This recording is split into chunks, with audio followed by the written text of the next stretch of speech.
Determinante per lo sviluppo dello stile pittorico di Wilhelm Leibl fu l'incontro con Gustave Courbet nel 1869. I due si conobbero in Germania, dove Courbet teneva una serie di mostre.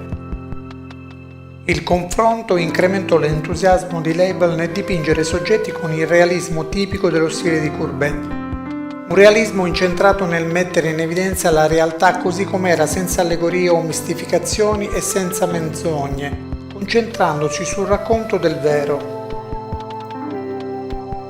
La frequentazione tra Leibl e Courbet continuò a Parigi, dove Leibl si trasferì per qualche tempo e dove ebbe l'opportunità di incontrare altri grandi artisti dell'epoca come Edouard Manet. Fu un periodo di grande fermento culturale e Leibl seppe attingere con intelligenza da ogni direzione per affinare la sua già pregevole tecnica e per sviluppare tematiche sempre più convincenti. Così, dall'impressionismo prese il concetto del dipingere istintivamente cogliendo l'impressione del momento. Abbandonò quasi completamente il disegno preliminare per utilizzare una tecnica che prevedeva la stesura diretta del colore.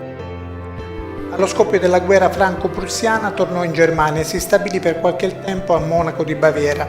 Da lì raggiunse molti piccoli villaggi isolati nella campagna bavarese, continuando a dipingere soggetti di vita campestre. Il suo stile si fece più sicuro e metodico, tanto che negli anni successivi diventò il punto di riferimento per gli artisti del movimento della nuova oggettività.